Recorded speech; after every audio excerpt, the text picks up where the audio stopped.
Guys তোমাদের সামনে একটা বিষয় দিতে আসি, আর তোমার এই বিষয়টা আমার ট্রাই কম।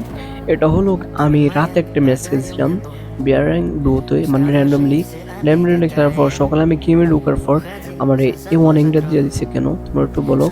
মানে আমি বলে হ্যাকারের সাথে গেম খেলছি বা ম্যাচ পিকিং করার চেষ্টা করছি বা হ্যাক ইউজ করছি, সেই জন্য আমার এখানে কিন্তু ওয়ার্নিং দিয়ে দিচ্ছে ডাইরেক্ট। আর আমার এটা ব্ল্যাক লিস্টে করে দিয়েছে, যেখানে আমি কোনো কিছু ইউজ করি নাই, আর আমি হ্যাকারের সাথে ম্যাচ পিকিং করি নাই বা কারোর সাথে কোনো কিছু করি নাই। তারপরও গেম আমার ম্যাচ দিয়ে দিছে আর কি ব্ল্যাক লিস্টের মধ্যে। এটা আমি গেম খেলতে পারতেছি না। এখানে দেখো 9 তারিখ পর্যন্ত অনেক টাইম দিছে। তারপর এখানে আরেকটা কথা, সেটা হলো আমার এখানে ওয়ার্নিং দিছে আবার আরেকবার যদি হয় তাহলে আমার এখানে ডাইরেক্টলি ব্যান হয়ে যাবে। তোমরাই বলো, আমার ফাইম লেভেল কিন্তু 8, আর আমি যে দূরে খেলি কিন্তু কোনো কিছু ইউজ করি না, তাও গেম এটা দিয়ে দিছে। তোমাদের কি এরকম করছে কিনা কমেন্টে জানিও। এখানে দেখো আরেকটা ফিলারও কিরকম করছে আমার মতো।